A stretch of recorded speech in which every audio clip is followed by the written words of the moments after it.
अकबर बादशाह ने बीरबल से कि जो ताजा झूठ बोलेगा उसे इनाम देंगे। सब लोग अपने अपने एतबार से झूठ बोल के इनाम ना ले सके। एक शख्स आया, उसने कहा मैं बोलूंगा ताजा झूठ। अरे यार कितने आए गए, तुम आ गए झूठ बोलने का? हाँ ले तो चलो बादशाह के पास। चलो का देख लो, अगर ताजा झूठ नहीं बोला तो खैर भी नहीं। का ठीक है ले चलो ना, जान ही तो जाएगी ना, मंजूर है। अब लोग उसे बादशाह के पास लेके गए तो बादशाह ने कहा चलो बोलो ताजा झूठ। तो उस चरवाहे ने कहा क्या मालूम है बादशाह सलामत, मैं अभी अभी एक पहाड़ से लौट रहा हूं। पहाड़ पे एक अजब वाकया देखा। कहा क्या देखा बोलो? क्या यही देखा कि 4 औरतें एक जगह बैठी थी और चुप थी। बादशाह ने कहा सही है, ये ताजा झूठ है। ऐसा हो ही नहीं सकता है कि 4 औरतें एक जगह बैठी हो और खामोश हो। समझ रहे हैं? ऐसा हो ही नहीं सकता। अब चाहे पीर साहब ऐलान करें, चाहे मुफ्ती साहब ऐलान करें, चाहे काजी साहब ऐलान करें, चाहे अल्लामा साहब ऐलान करें, चाहे शायर साहब ऐलान करें, चाहे नकीब साहब बोले, कोई फर्क नहीं पड़ता। ये तन्हा ये जात है जिस पर किसी का असर नहीं है। क्या हजरत बिलाली साहब? अच्छा प्रॉब्लम कुछ नहीं, सारी चीजें हमारी। फुला तुम निकलो, ऐ फुला तुम निकलो, ऐ फुला तुम निकलो, ऐ फुला तुम निकलो। उनके नाम ये पैगाम है कि सुना दो उनको, समझते हैं खुद को जो हाकिम। अरे ज़मीन खुदा की, हुकूमत मेरे रसूल की है। ज़मीन खुदा की, हुकूमत मेरे रसूल की है। रसूल मेरे हैं, जन्नत मेरे रसूल की है। और यहाँ पे अपने पराये में कोई फर्क नहीं। वो कोई और जगह है जहां चेहरा देख के फैसला होता है। वो कोई और जगह है जहां रिश्तों की बुनियाद पे फैसले किए जाते हैं। वो कोई और जगह है जहां पर सुप्रीम कोर्ट का जज भी पैसे की बुनियाद पे खरीद लिया जाता है। वो कोई और जगह है जहां पर हाई कोर्ट का वकील भी खरीदा जाता है।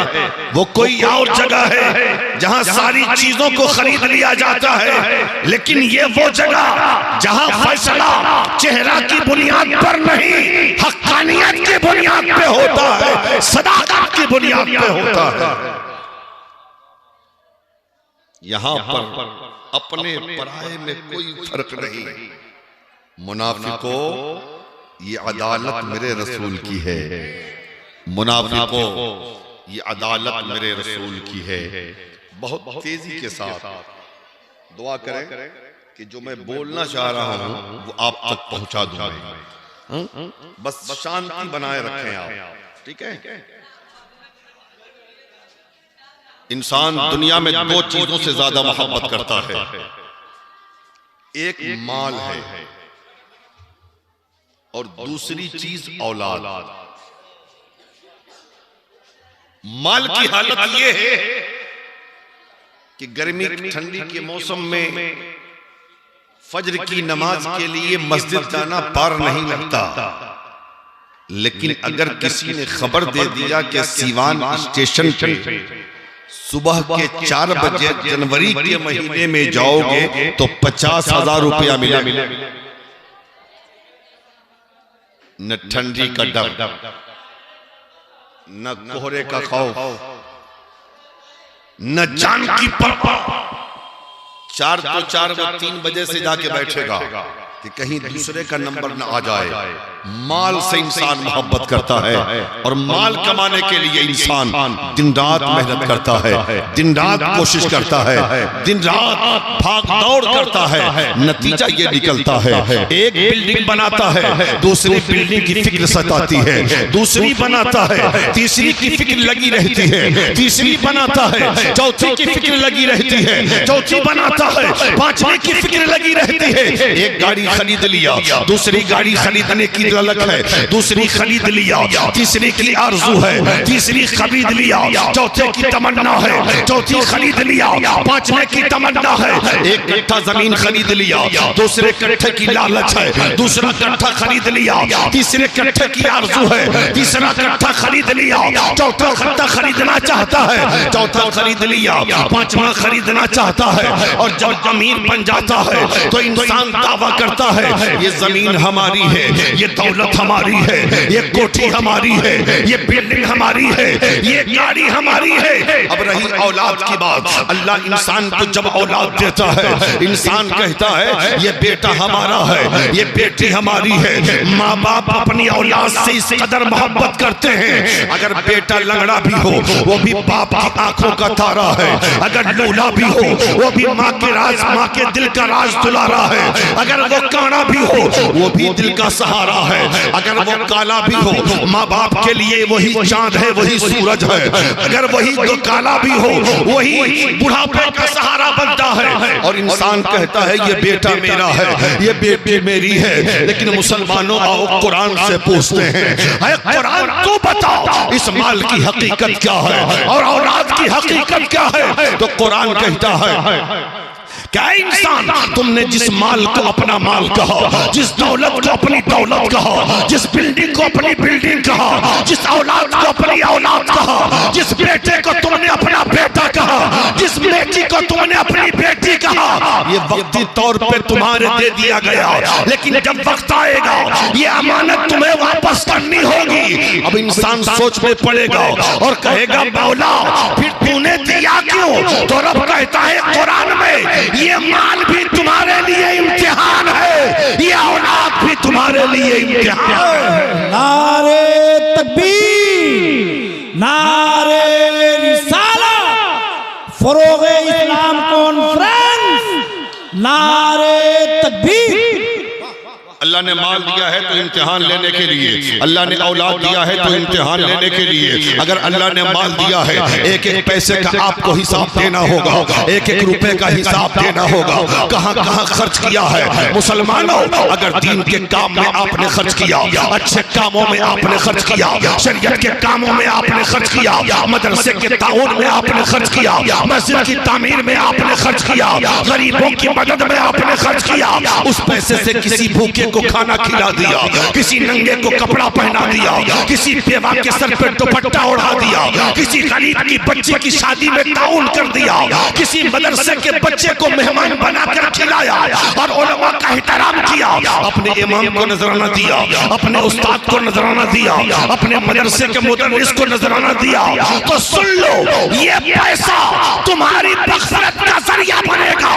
अगर तुमने उस पैसे को गलत काम में खर्च किया, नबी की शरीयत के खिलाफ खर्च किया, अगर तुमने उस पैसे से अपने रब को नाराज किया, अपने रसूल को नाराज किया, अपनी दुनिया को बर्बाद किया, अपनी आखिरत को बर्बाद किया, तो सुन लो वो पैसा तुम्हारे लिए वबाले जान बनेगा, वो दौलत तुम्हारे लिए वबाले जान बनेगी। इसलिए खबरदार, अल्लाह ने दौलत दिया है तो इतराने की जरूरत नहीं है, अल्लाह ने माल दिया है तो फख्र करने की जरूरत नहीं है। अगर ज्यादा फख्र आए तो तुर्की का वो ज़लज़ला याद कर लेना जो 1 महीना पहले आया था, 40 सेकंड में जो आसमान पे था वो जमीन पे आ गया। वाह वाह वाह वाह, सुभान अल्लाह, सुभान अल्लाह, बहुत अच्छा। तुम्हारी औकात है, सुभान अल्लाह। 10 बिल्डिंगें भी तुम्हारे काम नहीं आएंगी, 10 गाड़ियां भी तुम्हारे काम ना आएगी। इसलिए फख्र मत करो। और रही बात औलाद की, क्या हुआ कारी साहब? भेज दीजिए, सुन रहे आप? जाओ। जरा एक को कम कर दीजिए, माइक वाला कहाँ है? ऐ को मेरा बेटा, मेरी बेटी। लेकिन सुनो, अल्लाह इम्तिहान, अल्लाह पूछेगा, बेटा दिया था तालीम क्या दिया, बेटा दिया था सिखाया क्या, बेटा दिया था तरबियत कैसी की, बेटी दिया था कैसे तालीम दी, कैसी तरबियत बना के रखा। सन, अगर तुमने बेटे को हाफिज कुरान बनाया, वाह वाह, अगर तुमने बेटे को आलिम दीन बनाया, अगर तुमने बेटे को क़ारिए कुरान बनाया, अगर तुमने बेटे को मसलके आला हजरत का सिपाही बनाया, अगर तुमने अपने बेटे को इस्लाम का सिपाही बनाया, तो यही बेटा तुम मर जाओगे। ये बेटा जब जमीन पे अमाले सालिहा करेगा, अल्लाह कब्र में तुम्हें सवाब अता फरमाएगा। लेकिन आज लोग ये कहते हैं कि अरे भाई, मौलवी हाफिज कारी बनाने से कौन फायदा है, मौलवी बनाने से कौन फायदा है, आलिम बनाने से कौन फायदा है, हाफिज कुरान बनाने से कौन फायदा है। मैं पूछना चाहता हूँ, डॉक्टर भी बनाओ, डॉक्टर बनाते हो, इंजीनियर बनाते हो, डॉक्टर बनाने से कौन फायदा है, इंजीनियर बनाने से कौन फायदा है, प्रोफेसर बनाने से कौन फायदा है। आप कहोगे मौलाना डॉक्टर बनेगा 1 लाख रुपए का महीना कमाएगा, इंजीनियर बनेगा 2 लाख रुपए का महीना कमाएगा, पायलट बनेगा 50,000 लाखों का महीना कमाएगा। घर अच्छा होगा, गाड़ी अच्छी होगी, बंगला अच्छा होगा, लिबास अच्छा होगा, खाना अच्छा होगा, जिंदगी दुनिया में जीने का तरीका अच्छा होगा, लोग मानेंगे, लोग कदर करेंगे। मैं कहूंगा ये तो दुनिया तक है, लेकिन मर गए, कब्र में चले गए। अब बताओ, क्या ये डॉक्टर कमाएगा, क्या ये इंजीनियर कमाएगा, क्या ये अफसर कमाएगा, क्या ये प्रोफेसर कमाएगा, क्या ये पायलट कमाएगा? नहीं, बल्कि वो बच्चा कमाएगा, जिस बच्चे को मदरसे की चिटाई पर बैठाकर तूने कुरान पढ़ाया था, वो तुम्हें जन्नत में लेके जाएगा। ज़रात गिरामी,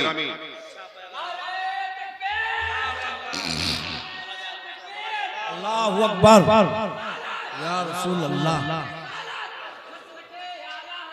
जिंदाबाद जिंदाबाद। वाह वाह वाह।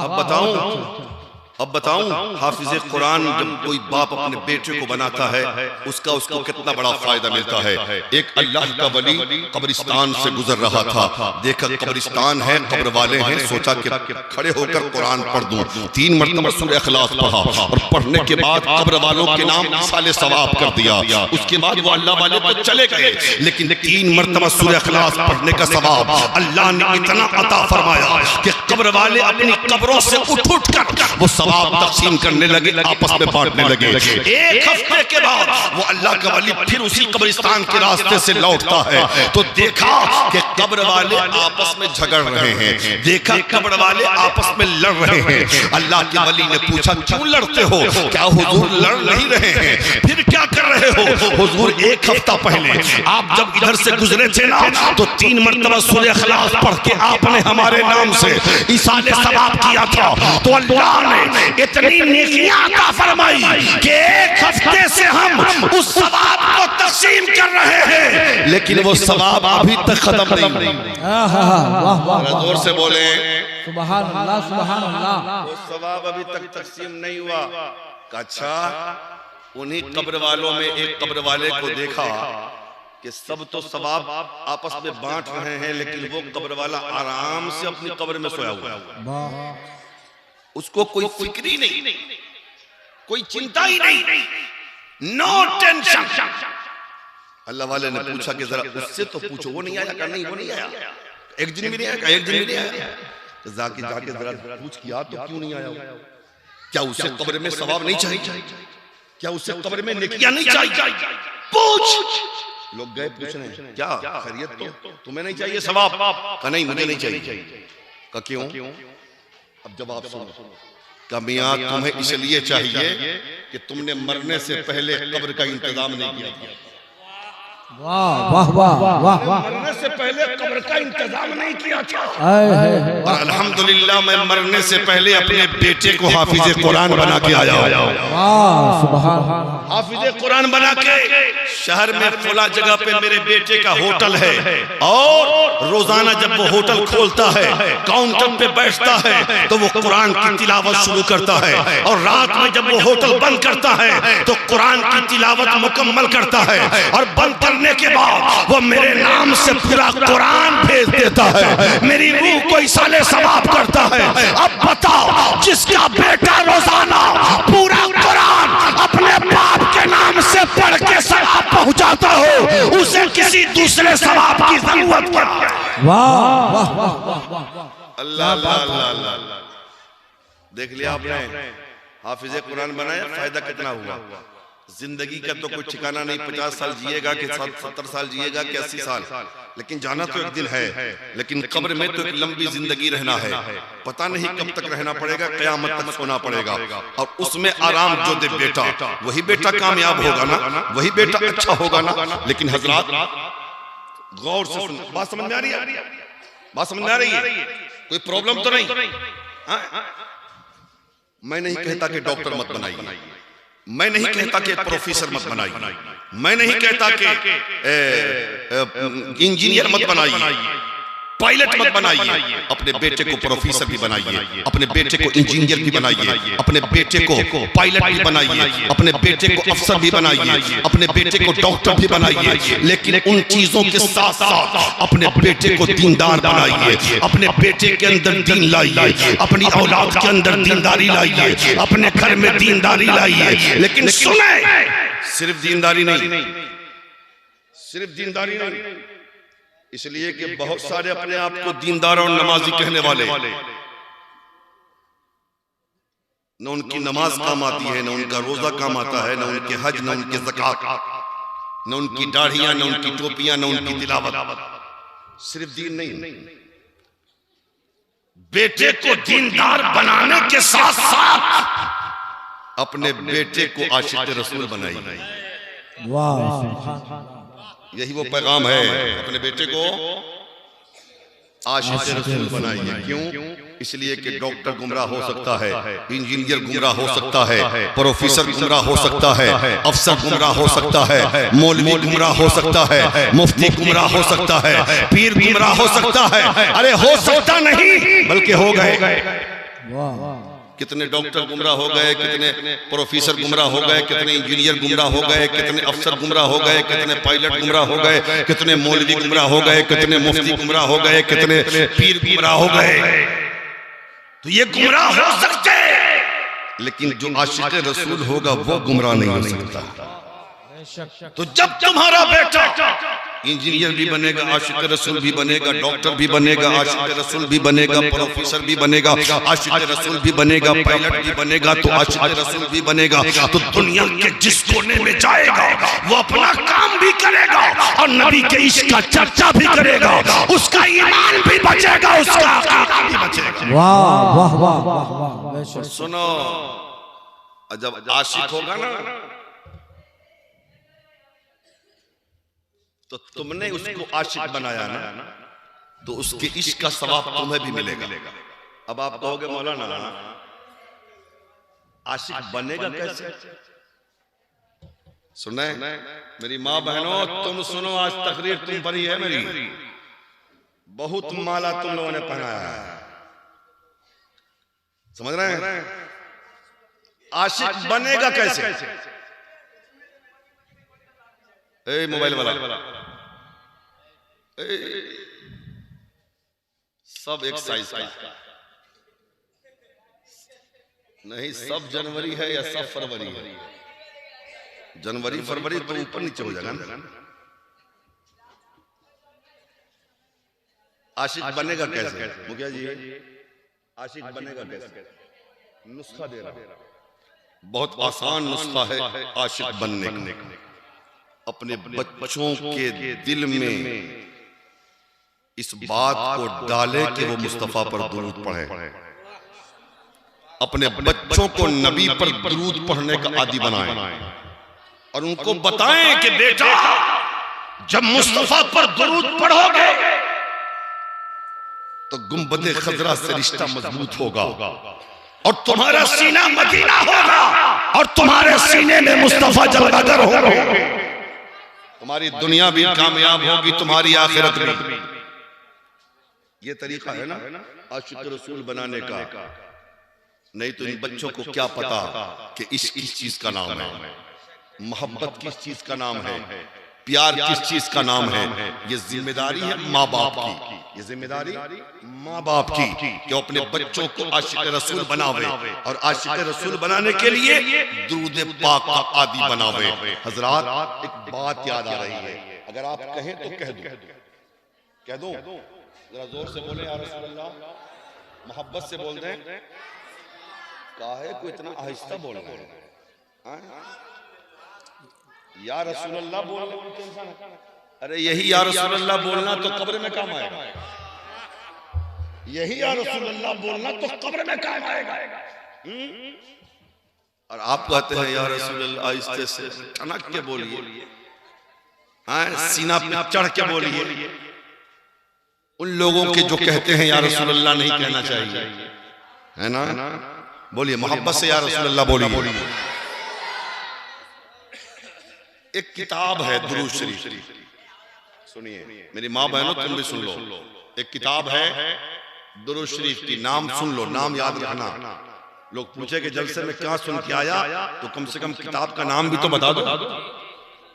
किताब है दुरूद शरीफ की दलाइलुल खैरात शरीफ। क्या नाम है? दलाइलुल खैरात शरीफ। पूरी किताब दुरूद शरीफ, शुरू भी दुरूद शरीफ से है, खत्म भी दुरूद शरीफ पर है। और 800 दुरूद पाक है उसके अंदर। कितने? 800 दुरूद पाक है। सिलसिला चिश्तिया के बुजुर्ग आज भी वजीफे के तौर पर उस किताब को पढ़ते हैं रोजाना। और बुजुर्गों ने फरमाया कि अगर दुआएं कबूल नहीं होती, अगर बीमारी नहीं जाती, अगर दिक्कतों का सामना है, बेरोजगारी है, तो एक हफ्ते में उस किताब को पढ़ो। उसमें तरीका है, सोमवार के दिन से उस किताब को पढ़ना शुरू करना है। बाप बना हुआ है, पहले दिन यानी सोमवार को इतना पढ़ना है, मंगल को इतना पढ़ना है, बुध को इतना पढ़ना है, जुमरात को इतना, जुमा को इतना, शनिचर को इतना, इतवार को इतना, फिर सोमवार को इतना। बुजुर्गों ने फरमाया एक हफ्ता में उस किताब को खत्म करो। करने के बाद अल्लाह की बारगाह में बंदा जो भी नेक दुआ मांगेगा, अल्लाह उसकी दुआ को कबूल फरमाएगा। सुभान अल्लाह। इसलिए सुन लो, ये किताब खरीदो। अगर अल्लाह किस्मत ने साथ दिया तो एक कम से कम एक किताब घर में रखो, जब वक्त आए तो पढ़ लिया करो। वो जिंदगी के लिए भी रोशनी है और कब्र के लिए भी रोशनी है। समझ रहे हैं ना? सरकार ताजुश शरिया का जब विसाल हुआ ना, मक्ते मगरिब विसाल हुआ तो सरकार ताजुश शरिया का, आप पूछें असजद मियां बादे अस्र दलाइलुल खैरात शरीफ पढ़कर ही सुना रहे थे सरकार ताजुश शरिया को, और उसी हालत में विसाल हुआ है। और यहीं तक नहीं, बल्कि सरकार ताजुश शरिया उस किताब के हाफिज भी थे। समझ रहे हैं ना? ये बहुत बड़ी बात है कि जिसको पढ़ना नसीब हो जाए। अच्छा, उस किताब को लिखा किसने पता है? मिस्र के बहुत बड़े आलिम हैं हजरत शेख मोहम्मद बिन सुलेमान अल जज़ूली। ये बहुत बड़े अल्लाह के वली, बहुत बड़े आलिम। इनसे किसी ने पूछा कि हजरत ये बताएं कि कितनी ऐसी किताब आपने लिख डाली जो दुरूद शरीफ से शुरू, दुरूद शरीफ पे खत्म। इस किताब जाना है क्या? उसकी याद क्या है? बस थोड़ी बात मुकम्मल कर लो, क्योंकि तकरीर का है ही नहीं। जो लोग हमें बुलाते हैं हमसे फायदा ना उठाएं तो फिर बेकार है। समझ रहे हैं? लेकिन चूंकि हमें जो पैगाम देना है वो तो हम दे देंगे। समझ रहे हैं? हजरत शेख मोहम्मद बिन सुलेमान से पूछा कि हुजूर आपने ऐसी किताब क्यों लिख दी जो दुरूद शरीफ से शुरू है, दुरूद शरीफ पे खत्म है? क्या कोई वजह है, कोई वजह तालीफ है किताब लिखने की? कोई वजह है, कोई सबब है? बताएं। कहाँ बेटा सबब है, वजह है। अब सबब देखो, सबब सुनो और मचल जाओ। मेरी माँ बहनों तुम भी सुनो और आप भी सुनिए। हजरत शेख मोहम्मद बिन सुलेमान कहते हैं, मैं एक दिन मिस्र में सफर कर रहा था। सफर करते करते मैं ऐसी जगह पहुंचा जहां पानी का नामो निशान न था, नमाज असर का वक्त हो गया। मैंने सोचा कि पानी मिल जाए तो वजू कर लूं और वजू करके नमाज असर की अदायगी कर लूं। हर तरफ पानी ढूंढता रहा लेकिन कहीं पानी का नाम और निशान नजर ना आया। ढूंढते ढूंढते एक ऐसी जगह पहुंचा जहां पे कुआं था। कुएं में झांक के देखा तो पानी भी था, लेकिन जब इधर उधर देखा तो कोई ऐसी चीज न थी जिससे कुएं का पानी निकाला जाए, और कुएं का पानी बहुत नीचा था। जाहिर बात है कुएं से पानी रस्सी और डोल के जरिए निकाला जाता है, लेकिन न रस्सी थी न डोल था। अब पानी निकले कैसे? इसी सोच में थे कि पानी निकले कैसे, वजू बनाऊं कैसे, नमाज असर की अदायगी कैसे हो, इसी सोच में पड़े थे। हजरत शेख मोहम्मद बिन सुलेमान कहते हैं उसी उसी उसी कुएं से सटा हुआ एक मुसलमान गरीब का घर था, और उस गरीब मुसलमान के घर की छत पर एक 7 साल की बच्ची, एक 7 साल की बेटी खेल रही थी। जब उसने मुझे देखा कि बहुत देर से ये बाबा, चेहरे पे दाढ़ी है, सर पर टोपी है, जिस्म पे इस्लामी लिबास है, देखने में कोई आलिम लगता है, देखने में कोई अल्लाह वाला लगता है, देखने में ईमान वाला लगता है, देखने में खुश अकीदा मुसलमान लगता है। जब उसने मुझे देखा तो वो लड़की मुतवज्जा हुई। मुतवज्जा होने के बाद कहती है चाचा ये तो बताएं कौन है आप, कहां से आए हैं, किस लिए आए हैं, नाम क्या है? एक ही सांस में उसने कई सवाल कर दिया। हजरत शेख मोहम्मद बिन सुलेमान कहते हैं बेटी वजू करना है, वजू के लिए पानी चाहिए, नमाज असर की अदायगी करनी है। हजरत शेख मोहम्मद बिन सुलेमान ने जब ये कहा तो उस 7 साल की बच्ची ने कहा कुएं में पानी तो है, आप पानी से वजू कर ले। हजरत शेख मोहम्मद बिन सुलेमान ने कहा पानी तो है बेटी, लेकिन पानी निकालने के लिए कोई चीज नहीं है जिससे पानी निकाला जाए। उस शहजादी ने कहा अच्छा ये बताएं आपका नाम क्या है, जरा नाम भी तो बता दें। उस तो वो नाम तो नहीं, नाम जानती थी, चेहरे से पहचानती ना थी। हजरत मोहम्मद बिन सलमान ने कहा कि मुझे लोग शेख मोहम्मद बिन सलमान अल जजूली कहते हैं। इतना सुना 7 साल की बच्ची ने तो तड़प गई और तड़प के कहती है आप ही शेख मोहम्मद बिन सलमान अल जजूली हैं जिनके इल्म का चर्चा मिस्र की शाहराहों पर है, जिनके फजल का चर्चा मिस्र की गलियों में है, जिनकी विलायत का चर्चा मिस्र के हर घर में है, आप ही शेख मोहम्मद बिन सलमान अल जजूली हैं। कहते हाँ बेटा मुझे ही शेख मोहम्मद बिन सलमान अल जजूली कहा जाता है। उसके बाद कहते हैं बेटी बाबा चाचा चाचा आपको वजू के लिए पानी चाहिए? हाँ बेटा मुझे वजू के लिए पानी चाहिए। अब वो 7 साल की बच्ची कहती है चाचा इतने बड़े आलिम हैं आप, इतने बड़े अल्लाह के वली हैं आप, और कुएं से पानी निकालना नहीं आता, कुएं से पानी निकालना नहीं आता। हजरत शेख मोहम्मद बिन सलमान कहते हैं बेटी पानी तो निकलता, लेकिन निकालने के लिए रस्सी डोल तो चाहिए, रस्सी डोल नहीं तो पानी निकले कैसे? वो 7 साल की बच्ची कहती है चाचा मैं बताती हूँ बगैर रस्सी डोल के कुएं से पानी निकलता कैसे, बगैर रस्सी डोल के कुएं से पानी निकलता कैसे है? हजरत शेख मोहम्मद बिन सलमान कहते हैं अभी मैंने देखा कि वो छत से नीचे को ना आई, बल्कि उसने अपना चेहरा कुएं की तरफ कर लिया, और करने के बाद उसने अपना थूक कुएं के अंदर डाल दिया।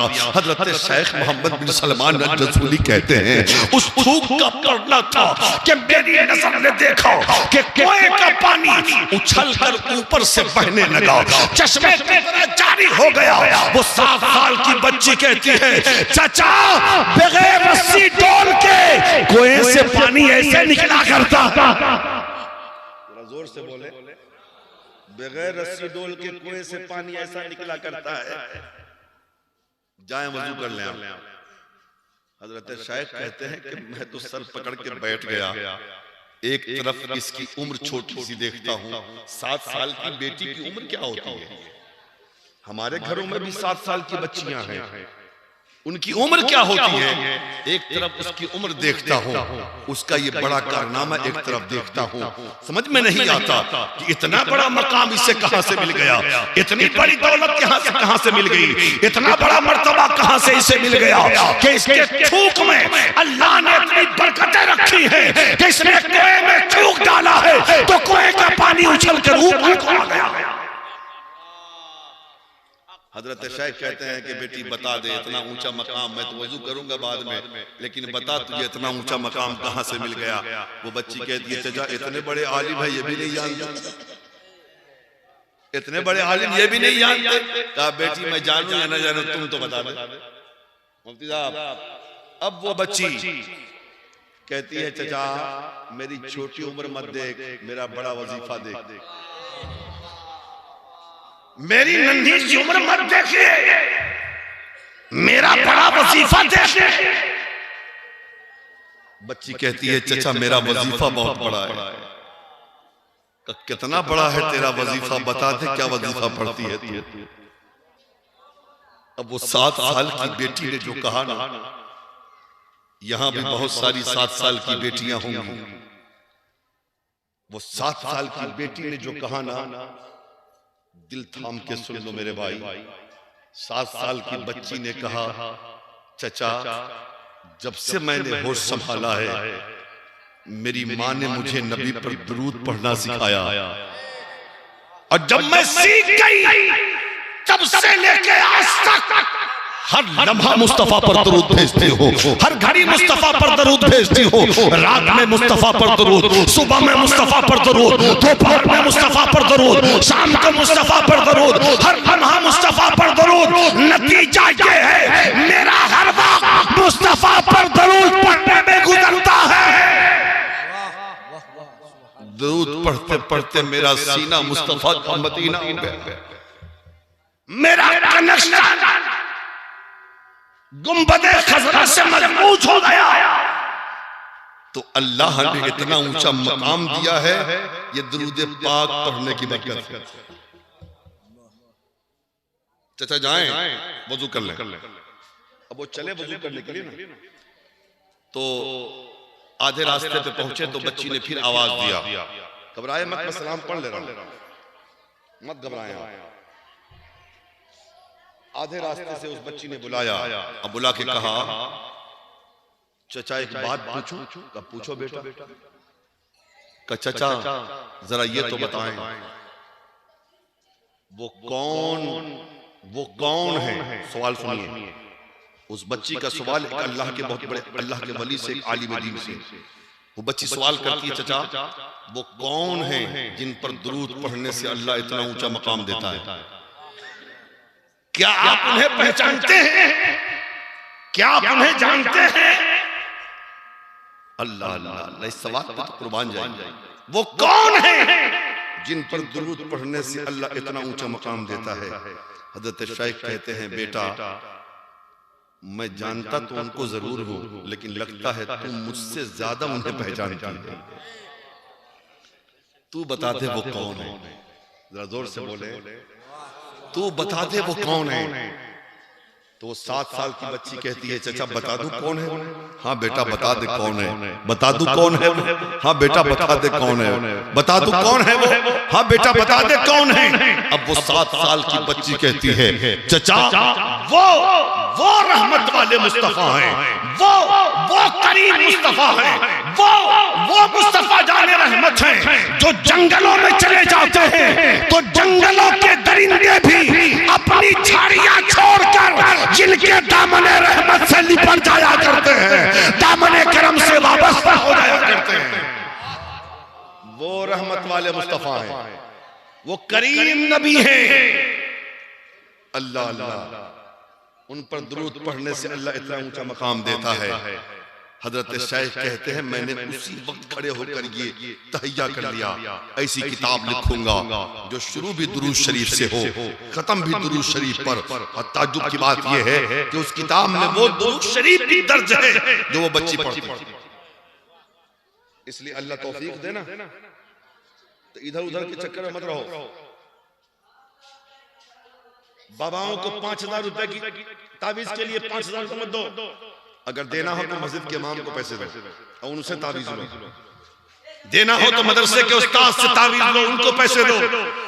इसलिए कि बाबा बेनमाजी हो सकता है लेकिन जो इमाम होगा वो बेनमाजी नहीं। और जो बेनमाजी होगा ना उसकी जबान में तासीर, ना उसके कलम में तासीर, ना उसके हाथ में तासीर, ना उसके दिल में कुछ नहीं। और साथ ही साथ अपने बच्चों को पढ़ाइए, अपनी बेटियों को पढ़ाइए और पढ़ाइए तो पर्दे में। आज मुल्क के हालात देख रहे हैं, मदरसे के जहां जहां जलसे होते हैं ना, मैं एक मशवरा जरूर देता हूं। आज तो जो सोचा था वो हो नहीं सका, हालात और वक्त ने दोनों ने मारा मुझे, लेकिन आखिर में काम की बात कर डालता हूं। जितने मदरसे खुलने थे वो खुल गए, और जितने खुल गए वो चल जाएं, ये बहुत बड़ी बात है। अब ज्यादा मदरसे खोलने की कोई जरूरत नहीं। अगर खोलना है और कौम का दर्द तुम्हारे दिलों में, तुम्हारे जिगर में है, अल्लाह ने माल दिया है, अल्लाह ने दौलत दिया है, अल्लाह ने सरवत से नवाजा है, और चाहते हो कि मरने के बाद तुम्हारा नाम लिया जाए और लोग मरने के बाद भी तुम्हें जिंदा रखें। कुछ काम कर जाओ कौम के लिए, कुछ काम कर जाओ अपनी बेटियों के लिए। अगर चाहते हो कि बेटियों के सर से दुपट्टा न छीना जाए, अगर चाहते हो कि बेटियों का हिजाब न लूटा जाए, अगर चाहते हो कि बेटियों के नकाब को न फाड़ा जाए, और अगर चाहते हो कि बेटियों की इज्जत से को सरे बाजार नीलाम न किया जाए, तो एक काम करो, आज नहीं तो कल इस काम को तुम्हें करना होगा। आज नहीं करोगे,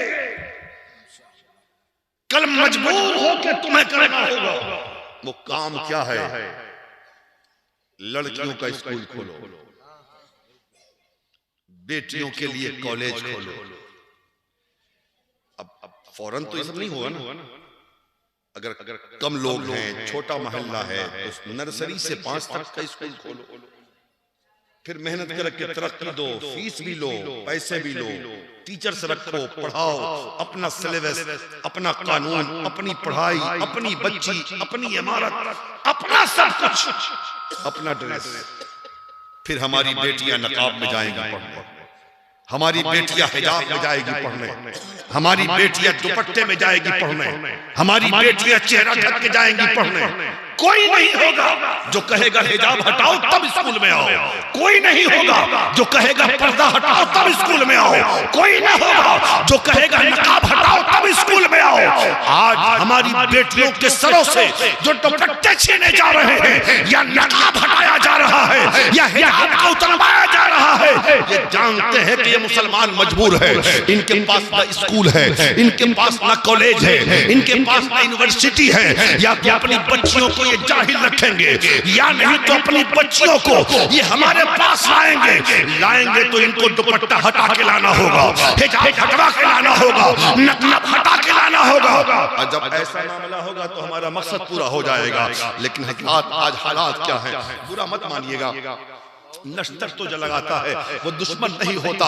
आज सोशल मीडिया का दौर है, आज टीवी का दौर है, आज नेट का दौर है, आज ग्रुप का, और अमेरिका की खबर 1 सेकंड में यहाँ तक आती है, यहाँ की खबर 1 सेकंड में अमेरिका चली जाती है। आप देख रहे हैं ना, इर्तिदाद का मसला कितना बढ़ता जा रहा है। और ये प्लानिंग है, ये प्लानिंग के तहत आज गैर मुस्लिम लड़के हमारी बहनों को, हमारी बेटियों को पैसे का लालच देकर, दौलत का लालच देकर, प्यार के जाल में फंसाकर, इश्क के जाल में फंसाकर, मोहब्बत के जाल में फंसाकर उसे घर से भगा ले जाते हैं। और फिर वो जाकर अपना ईमान बदलती है, अपना दीन बदल देती है, वो इस्लाम को छोड़ देती है। ये सुनने के बाद दर्द नहीं होता तुम्हें? तुम सोचते हो कि ये अब्दुल्ला की बेटी भागी है, हमारी बेटी तो है।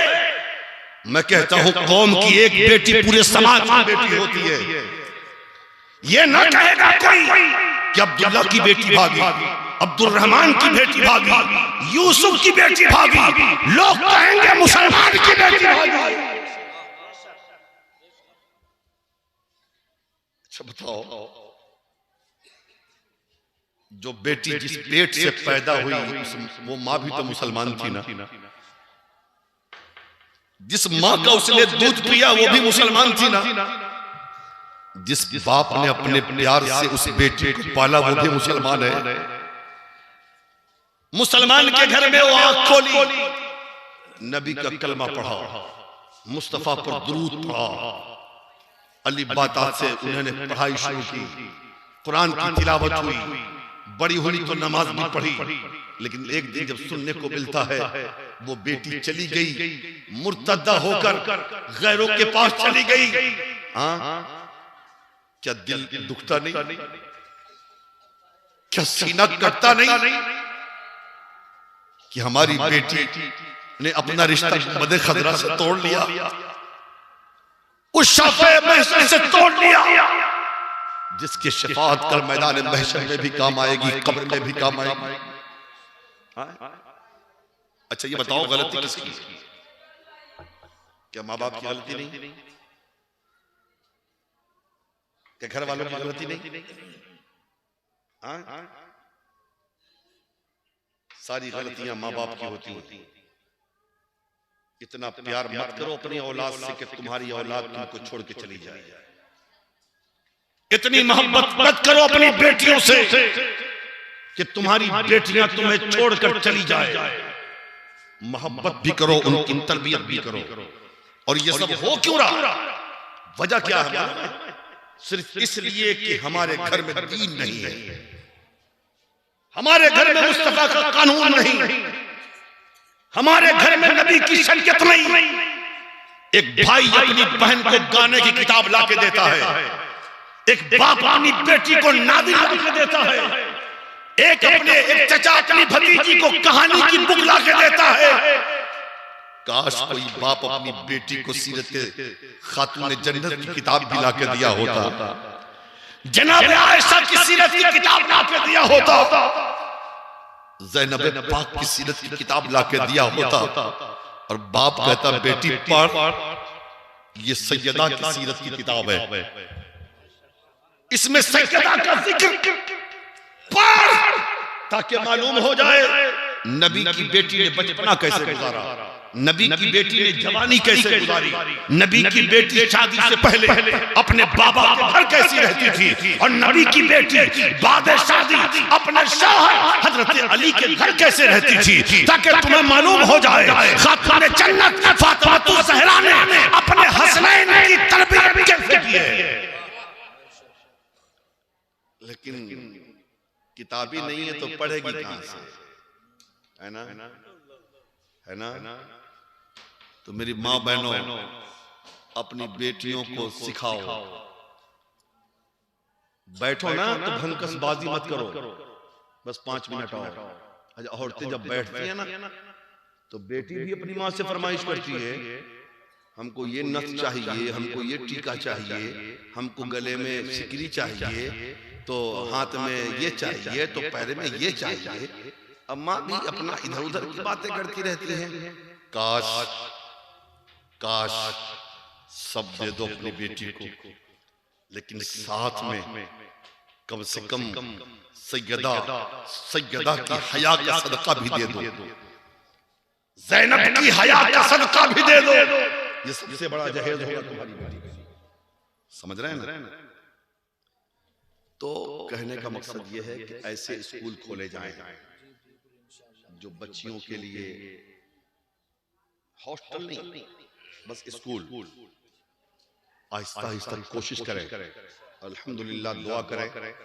जयपुर की सरजमीन पर, समझ रहे हैं ना, एक बच्चियों का बहुत बड़ा कॉलेज हम खोलने जा रहे हैं। अल्हम्दुलिल्लाह दुआ करें आप। चूंकि इस साल रबीउल अव्वल शरीफ के मौके पर मैंने जयपुर में जलसे में ऐलान किया था, और यही तकरीर मेरी हो रही थी तो मुफ्ती साहब, काजी साहब ने कहा था कि हजरत आपने मुंह की बात छीन ली, दिल में 2 साल से है, लेकिन ये कौम सुनती नहीं, आप कह दे। अल्हम्दुलिल्लाह स्टेज पर 10 लाख रुपए चंदा हुआ। अभी 1 हफ्ता पहले मुफ्ती साहब ने कहा कि हजरत आप आ जाइए, आपके बगैर ये काम नहीं होना। मैंने कहा इस काम के लिए मुझे आप जहां बुलाएंगे मैं तैयार हो जाऊंगा। जलसे अपनी जगह, तकरीरें अपनी जगह, जलसों का असर रात भर रहता है, लेकिन अगर एक स्कूल खुल गया ना और बच्चे हमारे पढ़ेंगे ना तो नस्लन बाद नस्लन इसका असर बाकी रहेगा। तो आप दुआ करें और आप भी मशवरा करें। ये मदरसा है ना, ये मदरसा है, इस मदरसे में कोशिश करें कि 5 तक, नर्सरी से लेकर 5 तक शुरुआती दौर में बच्चों के लिए नहीं, बच्चे तो हमारे कहीं भी पढ़ लेंगे, बेटियों के, हमारी फूल जैसी बेटियों के, ताकि वो जब पढ़ेंगे ना, हमारा स्कूल होगा ना, हम इंग्लिश भी पढ़ाएंगे, हिंदी भी पढ़ाएंगे, मैथ भी पढ़ाएंगे, साइंस भी पढ़ाएंगे, ज्योग्राफिया भी पढ़ाएंगे, कुरान भी पढ़ाएंगे, अकीदा भी पढ़ाएंगे, दीन भी पढ़ाएंगे, शरीयत भी पढ़ाएंगे। अब बताएं कितना मजा आएगा, है ना? तो ये काम करें, फिर कभी मौका मिला तो इंशाअल्लाह गुफ्तगू होगी। अल्लाह से दुआ है कि अल्लाह ताला हमें सिरात मुस्तकीम पर चलने की तौफीक अता फरमाए। अस्तगफिरुल्लाह रब्बी मिन कुल्लि ज़ंबिन व तूबु इलैहि, हक़ ला इलाहा इल्लल्लाह मुहम्मदुर रसूलुल्लाह सल्लल्लाहु अलैहि वसल्लम। खड़े होकर सलाम।